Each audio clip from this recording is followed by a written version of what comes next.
Uma tecnologia que até pouco tempo atrás era tema de histórias de ficção científica, agora faz parte do nosso dia a dia. Com o lançamento do ChatGPT em 30 de novembro de 2022, a inteligência artificial passou a ser acessível a qualquer pessoa conectada à internet. 2 meses depois, a plataforma já contava com 100 milhões de usuários ativos. Foi o aplicativo com maior velocidade de crescimento registrado até então. O ChatGPT é baseado em um modelo de linguagem pré-treinado generativo.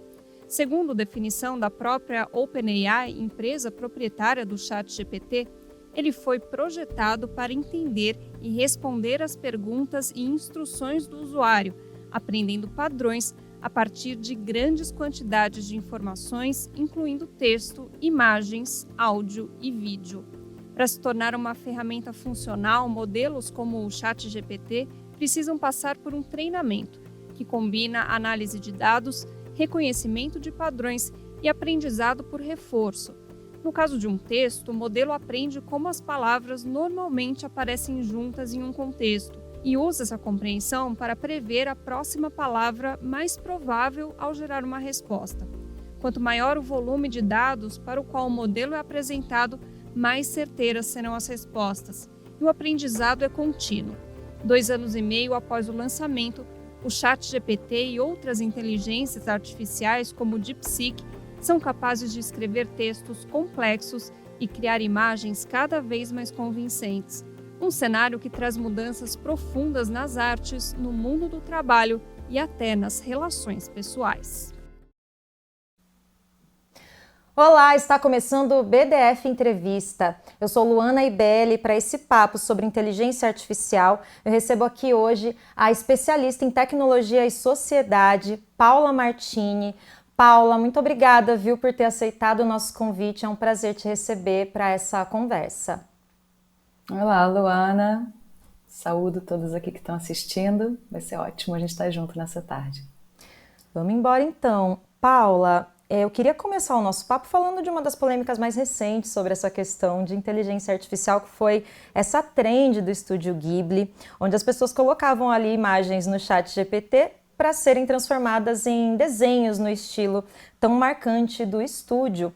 Isso revoltou muitos artistas, muitos especialistas que falaram em apropriação, roubo de direitos autorais também e até uma violação de princípios. Afinal, o criador do estúdio Ghibli, o Hayao Miyazaki, ele sempre foi um crítico feroz da inteligência artificial. Inclusive, ele chegou a dizer que a IA é um insulto à própria vida. E aí, Paula, eu te pergunto se você acompanhou, né, esse debate. O que te chamou mais atenção em toda essa polêmica? Isso é ótimo. A gente, quando vê um fenômeno acontecer que chega a muitas pessoas, eu acho que, no fim das contas, acaba sendo positivo porque levanta perspectivas de pensamento crítico, né? Ou eu espero que levante. E eu acho que o que me chamou a atenção nesse fenômeno aí da ghiblificação das fotos, das imagens das pessoas, foi que nos jogou à tona a informação de que todo esse ferramental, toda essa tecnologia emergente que chegou, ela está sendo usada sem uma percepção mais ampla. Então, o que nos é vendido enquanto sociedade é a comodidade, é a conveniência, é o que vai nos trazer algum grau de satisfação mais superficial, quando, na verdade, tem camadas muito profundas. Você trouxe aqui a questão dos direitos autorais, ou seja, a propriedade intelectual, né? Como que é para você treinar esse modelo para que ele comece a manejar as imagens existentes para transformá-la com uma estética específica. Estamos falando aqui do estúdio Ghibli, mas isso você pode colocar para ser criado algo com inspirações em Van Gogh, com inspirações de outros artistas. Estou falando aqui de imagem, estou falando de música, de audiovisual. Você pode pedir um roteiro nos moldes de Quentin Tarantino. Enfim, tudo isso hoje é algo muito acessível, é plenamente acessível, é gratuito, existem várias ferramentas que, se não são gratuitas, existem formas de serem acessadas gratuitamente. E, basicamente, caiu tudo isso na mão da sociedade, na mão de todos nós, sem uma perspectiva mais ampla. E o que eu acho legal da gente usar um fenômeno desse para problematizar é como que isso impacta, por exemplo, na questão do abastecimento do banco de dados que faz essa transmutação em Estúdio Ghibli. Eu estou fazendo uploads ali, por exemplo, de imagens pessoais de cada um de nós. A gente, aqui nesse caso, foi a foto do Stuckert, estou vendo aqui junto com vocês, da posse do presidente Lula. Então, mas eu posso também colocar a foto do meu filho, de 11 anos de idade, eu posso colocar imagens que não necessariamente seriam públicas e que estão sendo usadas para treinar uma IA. Né? E esse material que vocês apresentaram, esse vídeo no início, traz uma perspectiva muito importante, que é a quantidade de dados necessárias para uma IA operar precisa ser gigantesca, é o que a gente chama de Big Data. Né? Se ela é treinada com pouca informação, ela não consegue fazer aquela detecção de padrões e aquela predição que vai nos levar para as respostas que ela traz.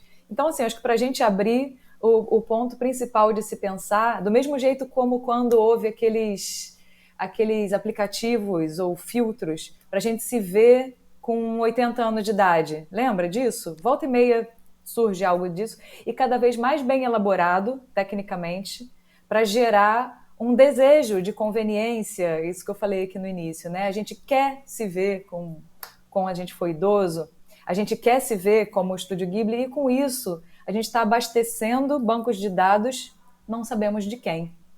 E aí traz muitas camadas de debate, acho que a gente vai ter bastante espaço aqui para abordar juntas.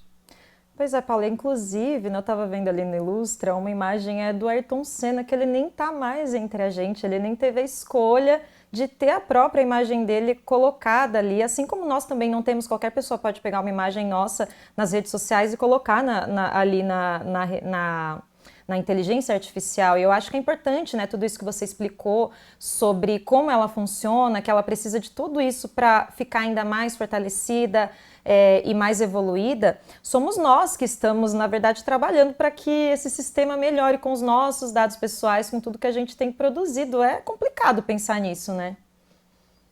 É uma servidão, né? É um tipo de servidão tecnológica que a gente está se propondo. Mais uma vez, se propondo sem saber, né? A gente não é conveniente que nós, enquanto sociedade, continuemos desinformados sobre isso. E meu trabalho, basicamente, é o que a gente chama de letramento digital, como que a gente ganha repertório e pensamento crítico para fazer melhores escolhas. Não é deixar de usar, muito pelo contrário, né? Quem pode deixar de usar hoje, sei lá, o WhatsApp? Ah, mas o que eu coloco ali tô botando dinheiro na mão do Mark Zuckerberg. A gente vai conseguir trabalhar eventualmente? Muitas pessoas não vão conseguir, ou tem pessoas que vivem de trabalhar no digital, então vão precisar sim usar as plataformas, né, como por exemplo Instagram, TikTok, Facebook. Então assim, o meu ponto não eu acho que isso aqui seria totalmente fora da realidade. A nossa realidade hoje estamos interligados, né, pessoal e profissionalmente, com essas plataformas, e existem dois caminhos, duas vertentes importantes que precisam ser olhadas, né? Uma é a educação, que é isso que a gente está conversando agora, como que a gente se educa, né, para ter algum tipo de abordagem de melhores escolhas. E o outro lado, que é primordial de ser falado a princípio, que é a regulação, a regulamentação dessas plataformas todas. Sejam as plataformas de IA, os modelos de IA, como também as plataformas de rede social, né, como todas essas aqui que eu mencionei, que trabalham usando IA, né, porque a gente está fazer uma distinção aqui. Quando a gente fala de ChatGPT ou qualquer outro desses, Gemini, ou Gemini, como queira chamar, DeepSeek, Perplexity, todos esses, eles usam essas plataformas, elas são a IA generativa, né? A IA generativa, ela cria obras que seriam criadas unicamente por humanos, textos, audiovisuais, imagens em geral. A IA, a inteligência artificial, que a gente vê em muitas outras camadas, inclusive nos algoritmos de plataforma, de rede social, já são IA, ou, por exemplo, o Uber que a gente pega, que tem o preço dinâmico, que vai botar a gente mais caro ou mais barato de acordo com a disponibilidade, ou o sistema de crédito do teu banco, que vai te oferecer mais ou menos dinheiro. Essa inteligência artificial, que já existe em muitas camadas, ele existe desde os anos 50 do século passado. Então, é algo que a gente trouxe, popularizou o termo, mas saber que a gente popularizou o termo falando especificamente da IA generativa.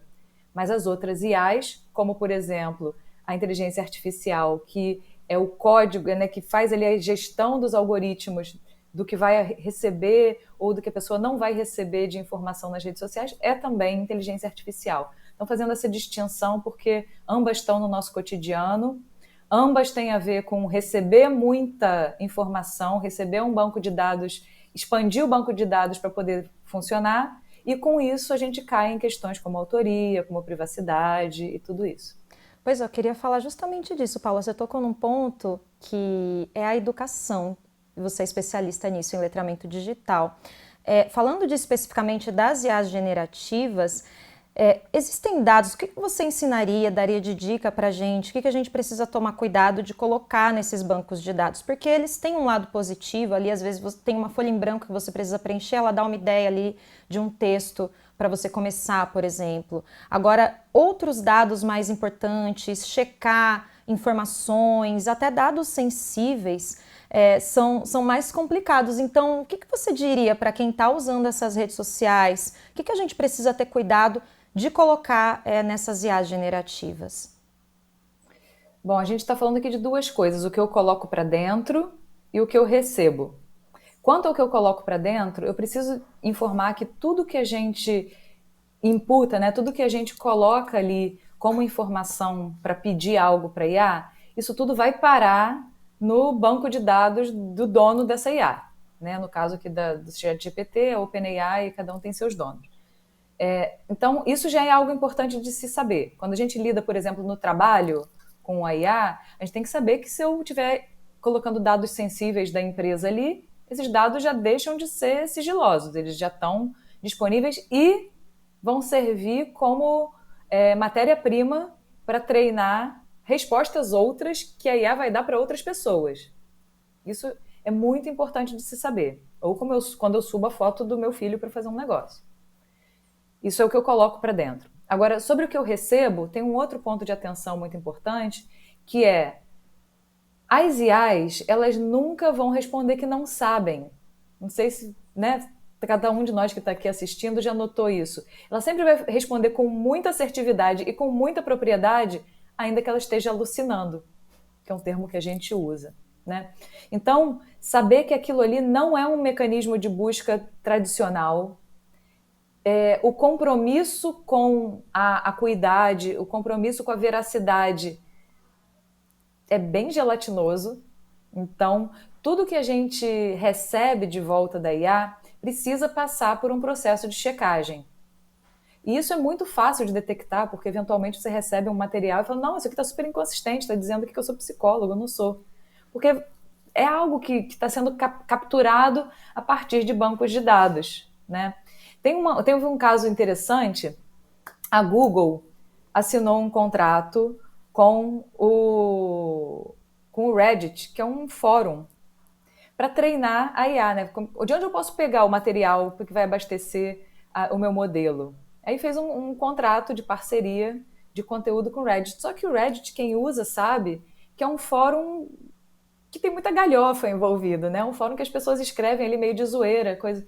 E aí o que resultou? Você colocava ali no Google, né, na IA do Google, que era vinculado à busca, como eu faço pro queijo da minha pizza não ficar descolando?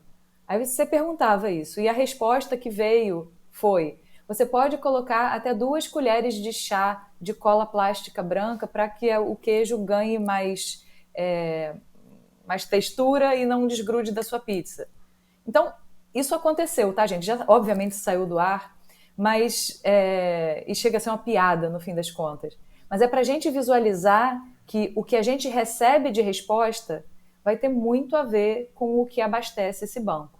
Olha, um outro ponto fundamental em toda essa discussão são as transformações no mundo do trabalho. O banco Goldman Sachs prevê que metade dos empregos podem ser totalmente automatizados até 2050. Historicamente, as inovações tecnológicas impactaram empregos de baixa qualificação. Por exemplo, Com a automação nas fábricas, profissionais que executavam tarefas mecânicas, como apertar parafusos ou soldar peças, perderam seus postos de trabalho, ao mesmo tempo em que foram criadas vagas para profissionais qualificados que operam as máquinas.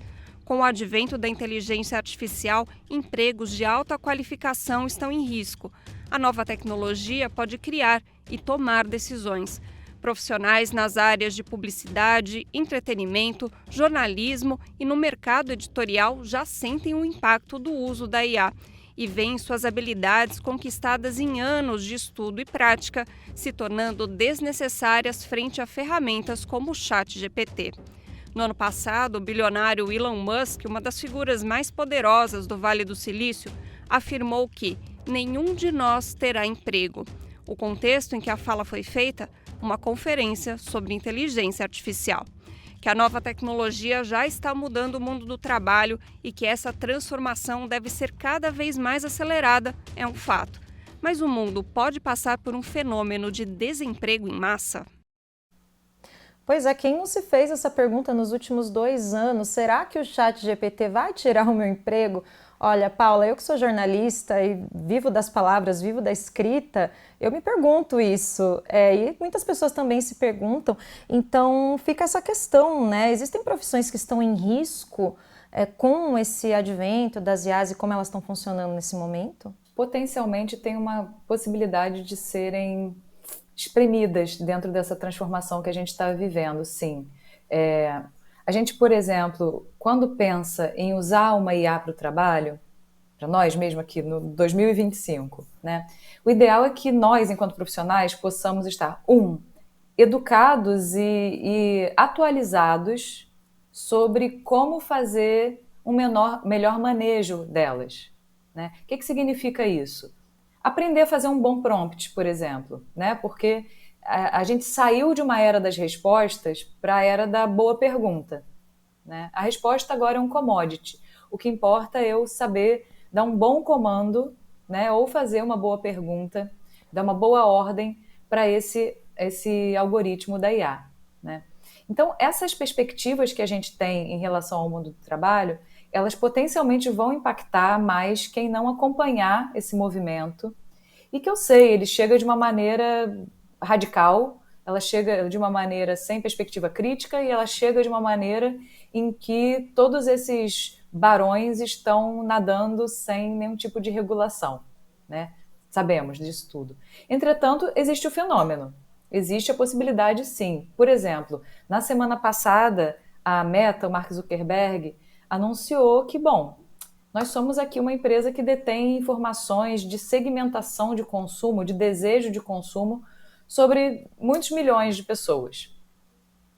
Sabendo disso, nós temos a possibilidade de criar campanhas altamente segmentadas, altamente especializadas, que já chegam prontas para quem está pronto para consumir. Com base nisso, eu quero comunicar para o mercado, disse Mark Zuckerberg, que nós podemos sim atuar como criativos. Não precisamos só receber da agência publicitária ou da marca a arte que a gente vai botar no anúncio ou o vídeo que a gente vai botar no anúncio. Não, a gente pode criar isso de forma generativa dentro dos nossos mesmos espaços. Então, como que isso bateu, por exemplo, no mercado da criatividade, no mercado da publicidade, no mercado que está relacionada ao marketing digital? Veja só o quanto que qualquer transformação específica que surja, ela já pode ser uma lapada em um determinado setor de trabalho. Isso vai seguir acontecendo. Então, eu não tenho respostas absolutas para dar e eu não quero ser aqui a portadora das notícias do apocalipse. Entretanto, o cenário que se desenha para nós é de que quanto melhor qualificado para usar essas ferramentas, para usar esses agentes como copilotos e não como senhores da nossa atuação, porque a gente vê, estou dizendo isso porque a gente vê algumas atribuições, algumas práticas nossas se enferrujando. Do mesmo jeito que a gente desaprendeu o telefone das pessoas, porque não precisa mais saber o telefone, porque o celular já sabe e a gente liga, no máximo sabe o telefone da mãe, isso é algo que a gente botou de lado, não precisamos mais. E tem tantas pessoas que já estão usando a IA para atuações estruturais que a gente vai perdendo também esse músculo. Então, a minha sugestão, minha recomendação é que o profissional se qualifique sobre como manejar melhor a IA, principalmente na sua respectiva área de trabalho, né? E a segunda coisa é não delegar para a IA o que a gente pode seguir fazendo com a nossa criatividade e com o nosso repertório. Por que eu estou falando disso? Repertório é uma palavra muito importante nesse momento, né?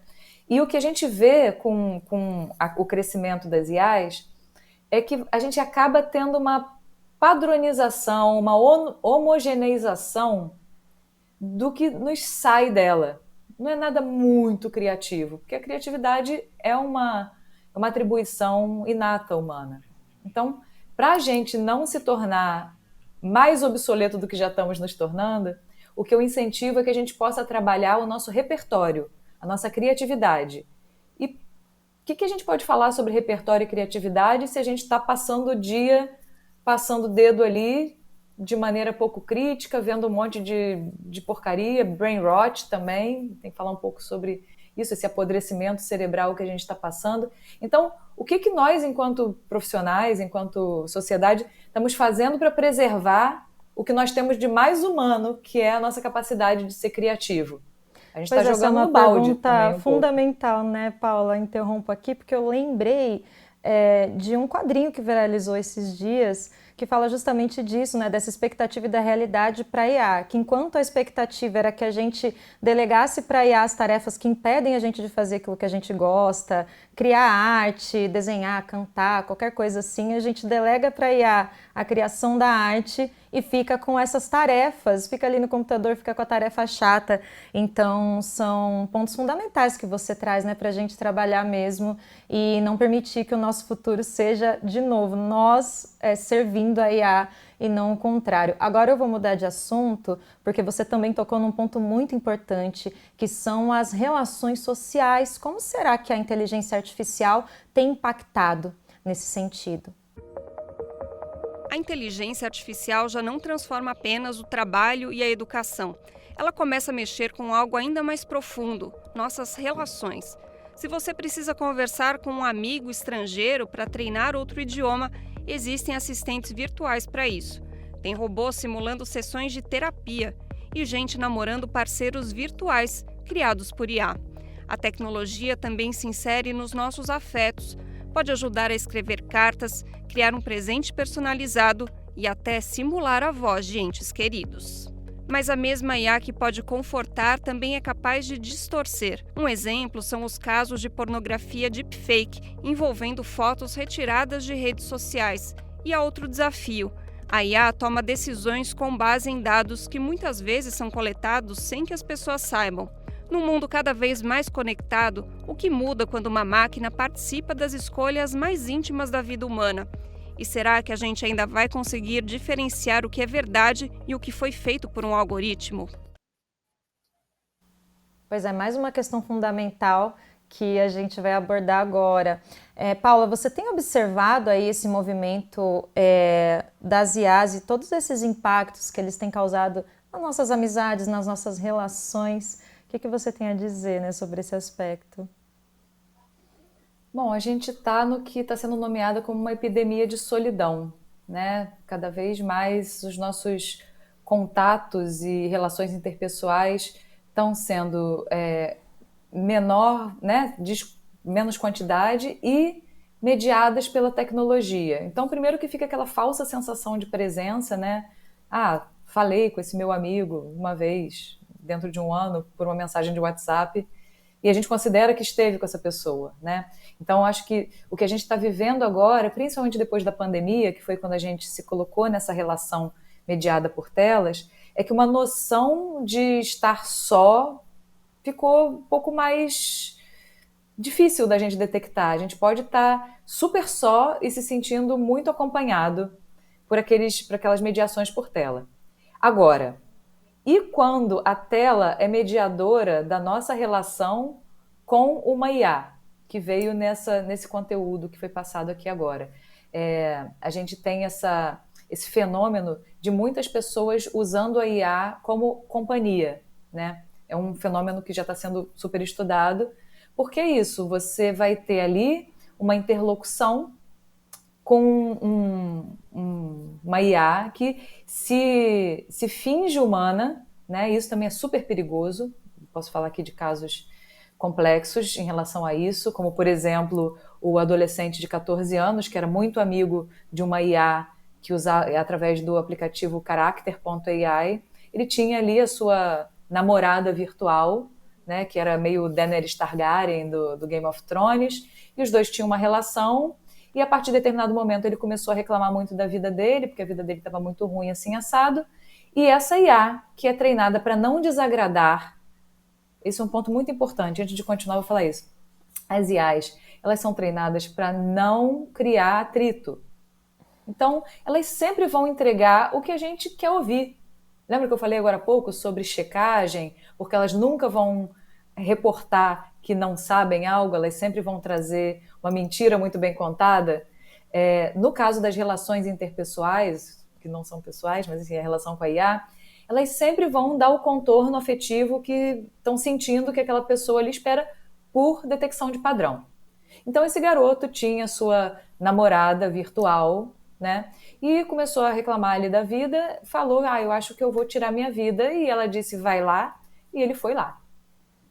E aí temos aqui um adolescente de 14 anos se suicidando a partir disso. Quem assistiu o filme Her, né, Ela, que é um filme de 15, 16 anos atrás, já traz essa realidade, é com River Phoenix, eu super recomendo esse filme, porque é uma pessoa que passa a se relacionar. E eu acho que o ponto principal dessa epidemia de solidão que a gente está vivendo é que a gente tem agora a possibilidade de não ficar só, de ter um interlocutor que só vai falar o que eu quero ouvir. Não é muito conveniente, porque a relação humana, ela dá trabalho, né? Ela tem atrito, sai faísca. Talvez nessa nossa cultura de que a gente está sendo agradado o tempo inteiro com doses cavalares de dopamina, porque a gente fica ali, né, mais uma vez, passando o dedo no celular e só vendo conteúdos que a gente já vai gostar, porque o algoritmo conhece muito a gente, o algoritmo, lembre-se, é uma IA. Então a gente está ali numa sociedade muito desacostumada ao desagrado. As plataformas não querem que a gente se desagrade. Então se eu estou ali no Instagram, ela vai sempre me entregar coisas que me deem vontade de ficar lá. Não vai trazer uma opinião diferente da minha, não vai me expandir muito para algo diferente do que eu já gosto. E aí a gente está dentro de uma bolha, que é uma caixa de ressonância em que a gente só vê e escuta coisas que a gente já conhece, já gosta, quando na verdade o grande crescimento é quando a gente se depara com o diverso, com o diferente. Mas isso não é conveniente para as plataformas, porque por ser desagradável estar em contato com algo que me dá algum tipo de atrito, eu posso ter vontade de sair. E se eu saio do Instagram e vou para o TikTok, por exemplo, eu já estou indo para a casa do concorrente. Porque se eu sou o produto, se a minha atenção é o produto que o Instagram vende para os anunciantes, se eu sair dali e for para o concorrente dele, que é o TikTok que vai vender a minha atenção para o concorrente, para o cliente dele. Então essa concorrência faz com que, em função dessa economia da atenção, não seja conveniente mostrar para o usuário qualquer coisa que saia de um lugar de normose, um lugar de conveniência, de agrado. Então isso se reflete, Paula, aí eu peço, né, também, como você trouxe. Eu entro nessa conversa aqui pensando também no aspecto muito preocupante disso tudo, que é o poder de decisão dessas ferramentas. Porque quando surgiu o rádio, surgiu a TV, várias outras tecnologias, a gente sempre ficava se perguntando o que isso podia trazer de consequência, mas essas tecnologias não tinham esse poder de decidir, como você trouxe nesse exemplo, a máquina faz ali uma decisão por você, e isso é um risco também. A gente está colocando muitas decisões que deveriam ser nossas, de responsabilidade nossa, de lidar com a nossa dor também, para essas inteligências artificiais, e quais são os riscos disso? Bom, a gente está vivendo o que a gente chama de pós-verdade, né? Eu acho que é importante também falar sobre isso, porque como a gente está ali consumindo informações o tempo inteiro, a gente já não pode mais discernir se elas são reais ou não. Pode ser uma história muito bem contada, né? a base do que a gente está vivendo agora, que aí a gente tem a questão dos deepfakes, das fake news e tudo isso, se dialoga com a nossa incapacidade crescente de saber o que é real ou não. Isso eu posso fazer um paralelo muito tranquilamente com a situação dessas companhias digitais, né? As IAs que são acompanhantes. Eu começo a entrar numa frequência que eu já não consigo mais discernir se aquele agente ali que eu estou conversando é real ou não, porque vai entrando em camadas. Conforme eu vou conversando com esse agente, ele vai conhecendo mais sobre mim, né? Naturalmente. E ao conhecer, ele já vai entregar conversas que já dialogam com o que eu gostaria. Tem muitas IAs sendo usadas, inclusive, como psicólogo. Isso aí é um fenômeno claro. Mais uma vez, infelizmente, a saúde mental pública, né, ela é algo que não é muito popularizada, nem todo mundo vai conseguir ter a atenção profissional para cuidar de sua saúde mental. Isso eu acho que é importante a gente também fazer recortes aqui socioeconômicos. Entretanto, a gente vê, mesmo dentre as pessoas que têm a possibilidade de arcar com um apoio terapêutico, que é feito de forma humana por um profissional de psicologia ou de psiquiatria, está usando essas ferramentas, esses modelos, né, essas IAs, para serem suas psicólogas. E aí, gente, mais uma vez, a IA ela é feita para nos trazer as verdades que a gente gostaria de ver.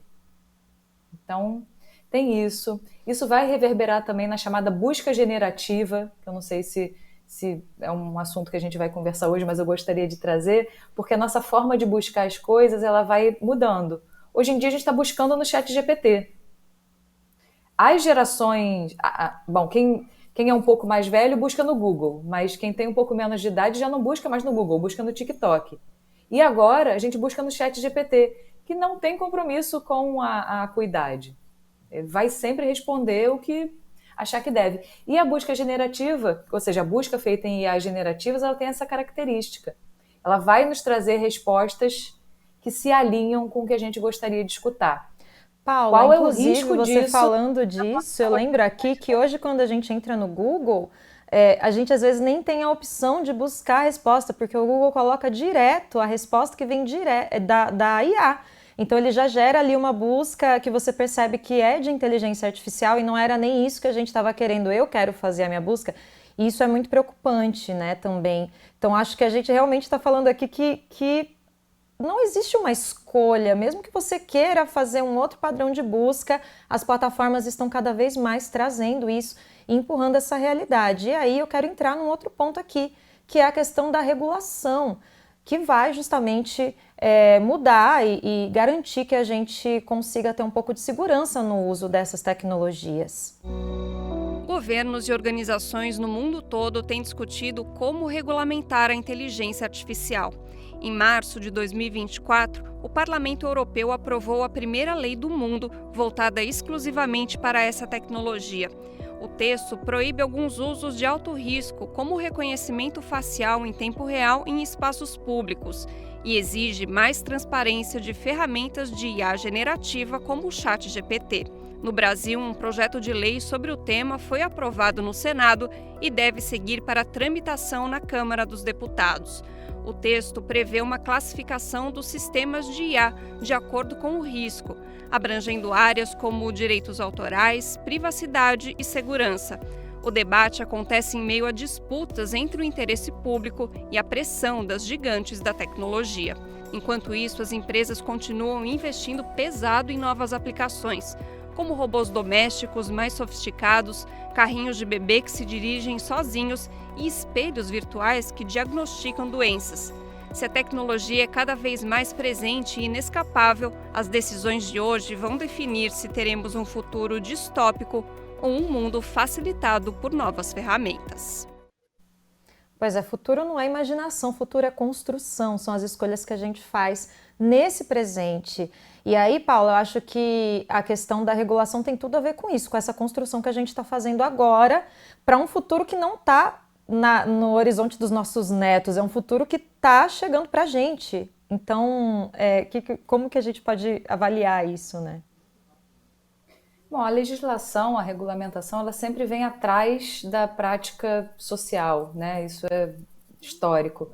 Entretanto, como essas transformações do agora, elas têm impactos muito radicais na sociedade e tudo muito, muito, muito ligeiro, como nunca foi antes, a gente tem uma defasagem aí, né, entre o que está acontecendo e a gente tem algumas dificuldades, como, por exemplo, o uso de dados para treinamento desses modelos são dados, às vezes, raspados da internet, né, chama de scraping. Então, se você subiu a foto vou falar de novo de criança, porque aqui é um assunto fundamental a gente tratar de imagem de criança, mas assim, subiu a foto do teu filho de 5 anos na rede social, potencialmente dentro do termo de uso, da política de privacidade daquela plataforma, você já está autorizando que esses dados que você colocou ali, tudo que você escreveu, tudo que você postou, ele possa ser usado para treinar uma inteligência artificial. Não à toa, a Meta, que é dona da maior base de dados e informações do planeta, né? Porque a Meta e a Google, mas a Meta de dados muito mais sensíveis, de conversas, de tudo. Sabia que a Meta ela pode ter acesso ao que a gente escreve para postar e apaga, inclusive. Está lá nos termos de uso, a gente aceitou na hora de usar, por exemplo, o Instagram. Então, eles têm dados da gente que têm muito mais do que dados crus. São dados articulados, são dados que relacionam quem nós somos com o que nós gostamos, desejamos, nossos devires. Então, regular essas plataformas é algo que é urgente e, ao mesmo tempo, dificílimo de fazer. Porque esses dados raspados da internet, eles começam a se perder de onde vem. Você não tem mais o tracking de onde isso surgiu. E aí a gente começa a entrar numa zona cinzenta, né? O que é uma inspiração? O que é direito autoral? Qual é o limite disso, né? Durante muitos anos eu trabalhei com direito autoral e novas tecnologias e já era difícil, naquela época do remix, do mashup, da cultura livre, né? Creative Commons, que era onde eu trabalhava, como era difícil também, às vezes, a gente detectar o uso, né? O que é uma inspiração e o que é o uso real de uma obra. Então, a gente tem tantas minúcias nisso, é uma regulação muito difícil e, ao mesmo tempo, muito necessária e urgente. Então, enquanto Você sociedade, tem a gente está aqui nesse exemplos, momento batendo Paula? cabeça. Então você tem alguns exemplos, porque a gente falou um pouco de uma legislação que já foi aprovada pelo Parlamento Europeu. O Brasil também tem feito aí alguns debates e algumas tentativas de caminhar nesse sentido. Existe algum caminho? A gente está seguindo as legislações que regem as tecnologias emergentes da União Europeia são usualmente as que inspiram e impactam as nossas brasileiras, o que é muito bom. Mas a gente tem movimentos, como eu disse, que se relacionam com dados que eventualmente não há como rastrear de onde veio. Então a gente tem que, eu não quero que use os meus dados para treinar IA. Eu, Paula, estou testando isso. Como é que vai saber, assim, de onde está tudo que nesses 30 anos usando a internet eu já fiz, sabe? Então, essa percepção... bom, aí vou trazer uma outra coisa, um exemplo ótimo, que estava mencionado no vídeo que vocês trouxeram agora há pouco, né, do reconhecimento facial, né? Existe um fenômeno chamado racismo algorítmico, inclusive, que é o seguinte, as câmeras e os softwares de reconhecimento de imagem, eles são treinados, né? Usam IA, são treinados com base de dados. Mas são treinados com base de dados cujo peso de haver pessoas de todas as etnias é desequilibrado.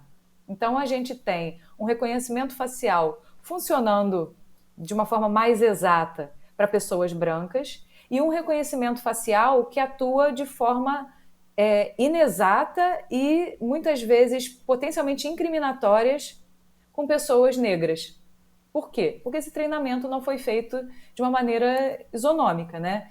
Então, a gente tem esse fenômeno aqui na Bahia, no ano passado ou retrasado, teve uma pessoa que foi presa porque a câmera de reconhecimento facial sinalizou que ele seria uma pessoa criminosa de um determinado crime que alguém havia alguém havia cometido. Ele não era essa pessoa, mas ainda assim foi parar na cadeia. E a gente vê isso muito multiplicado. né? Então, Pois assim, tem vários as fenômenos inteligências que isso artificiais, traz. né, Paula, elas, na verdade, elas não são neutras e elas costumam repetir os vícios e os problemas que a gente já tem na sociedade. E aí, pensando nisso, eu te faço uma pergunta, a gente já está quase caminhando para o final do nosso programa.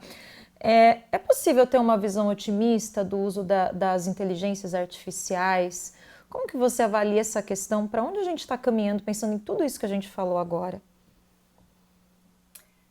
Eu gosto de trazer Ariano Suassuna para me ajudar em umas perguntas como essa, bem difíceis. Ele diz o seguinte, ele fala que o otimista é um tolo, o pessimista é um chato e que o que dá para ser é realista e esperançoso. Então, nos bons dias, nos ótimos dias, eu sou realista e esperançosa. Mas como eu atuo há 25 anos com essa temática de tecnologia e sociedade e acompanho como que essa transição está acontecendo, né? A internet nem sempre foi o que é hoje, lembrando aqui para os mais jovens. Saber que isso tudo aconteceu e onde a gente chegou e para onde está apontando, eu sinceramente passo muito longe de ser otimista, passo bem mais perto de ser pessimista e nos ótimos dias eu estou realista e esperançosa. Então, visualizando isso, né, a partir da minha perspectiva de ser integrada na área e estar acompanhando tudo que está acontecendo muito de perto, o que eu posso falar para quem está aqui junto com a gente e que não é da área, é que a gente possa, de algum jeito, nos munir com o que nos faz, mais humano possíveis. Não entreguem isso para ser usado pela inteligência artificial, senão a gente vai engessar a única coisa que nos faz humano, que é a criatividade, que é a sensibilidade, que é a empatia, que é esse repertório que a gente vai trazer de ligar o lé com o cré de coisas que a gente viu por aí, né? Então, que a gente viu, que a gente conversou. Isso é genial. E a gente está jogando isso no balde porque a gente está o dia inteiro pendurado no celular, porque é feito para a gente ficar pendurado, por design, por psicologia comportamental aplicada naqueles botões todos, naqueles ferramentais, é feito para a gente ficar enganchado. E a gente está o dia inteiro passando ali o nosso tempo no celular. Inclusive, se a gente passar 4 horas por dia passando ali, vendo qualquer coisa, que a gente, na verdade, depois nem lembra mais o que viu, se a gente passar 4 horas por dia fazendo isso, ao final de 1 ano, a gente passou 2 meses fazendo isso. Pois é, quanto tempo de vida a gente tem perdido e quanto das nossas conexões, né, estão se perdendo também, Paula. Só faço esse comentário para a gente fechar um pouco aqui a nossa conversa. Quero te agradecer pela participação, também convidar as pessoas, né, a não só conhecer o seu trabalho, mas também entrar nesse espírito do letramento digital, conhecer mais dessas plataformas e pensar muito em tudo isso que a gente falou aqui. Por enquanto te agradeço, viu? Muito obrigada por essa conversa, aprendi muito hoje, tenho certeza que todo mundo que assistir também vai aprender bastante. Obrigada, Luana, por essa conversa. E assim a gente encerra o BDF Entrevista de hoje. Muito obrigada pela companhia.